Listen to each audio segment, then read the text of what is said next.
Good morning, everybody. It's Sunday, February 18th, Northern California. It's spring. It's a beautiful day.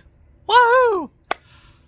So I met with Dr. Martin on Tuesday, Dr. Thomas Martin, UCSF, and my myeloma cells back in April 18th last year, my bone marrow was 60 to 80% cancerous.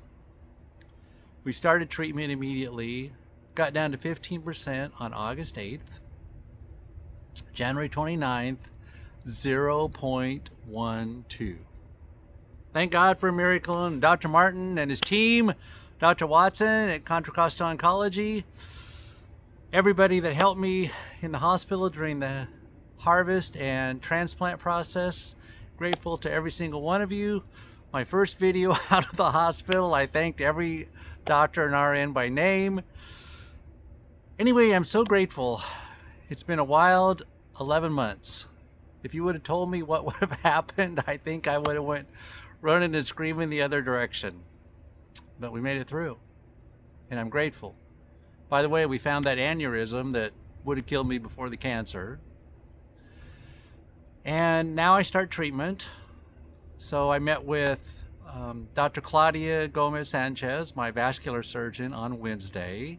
She gave me excellent health, no leakage. She's never seen me healthy before, so she says, "Gosh, you look great." And I said, "Well, I feel great, and I'm going to be out surfing on the water this year." And she says, "I love that you're going to be able to do that." So that's awesome. I wished her good luck in football, except when we play them this fall. And then I met with Dr. Tracy Watson on Thursday, Contra Costa Oncology.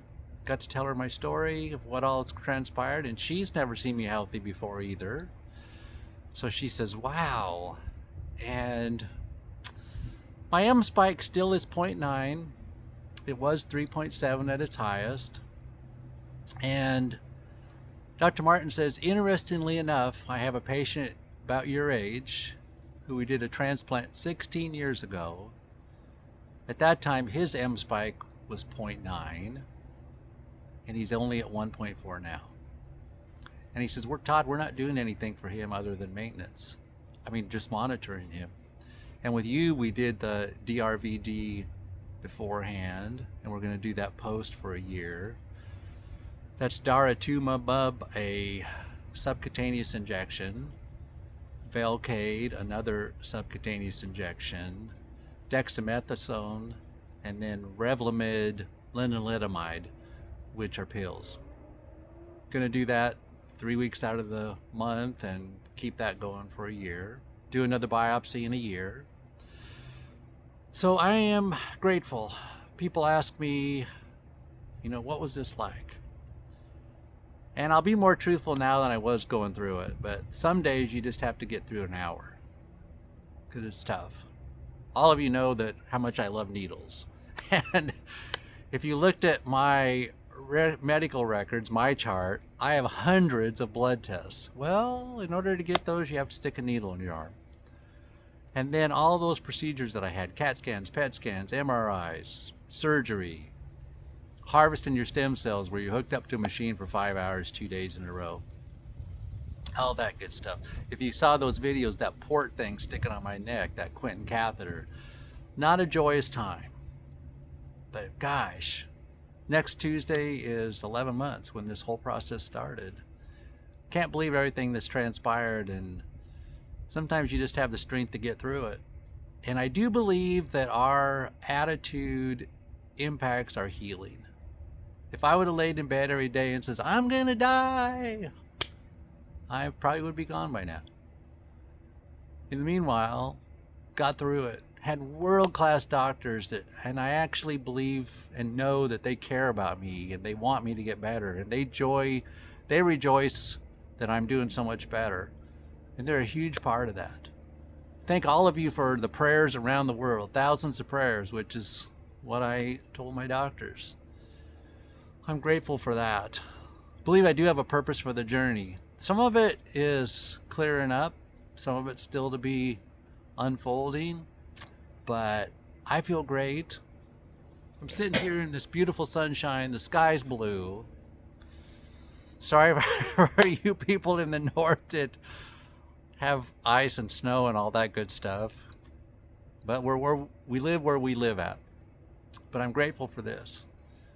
I enjoy seeing my dog when it's dry out in the backyard, that I can open the gate and let him run around like crazy, just to see the joy in his face. I like to see the trees blossoming out. My apple tree is getting ready to pop the buds here just momentarily. I'm grateful that I was at church today, heard a great message. It was on Gideon. Man, if you would have told me 11 months ago this is what you're going to go through, I would have been like Gideon, hiding in the wine vat. But I got through it. I'm looking forward to the next part of my treatment and getting through that. Don't know who all I'm going to meet on that journey, but it was interesting. Dr. Watson has a patient my age that just started his treatment, and he watched some of my videos and said that it helped. And that is what this is all about. It's not about me. This isn't look at me. It's to help you that are going through myeloma and other cancers and just dealing with stuff in life. It's how we fight the battle. And again, our attitude determines the course of that battle. Human beings are resilient. We can get through anything if we have to. So I encourage you today, as I've done many times, find something that makes you happy. Have joy. Try to have peace.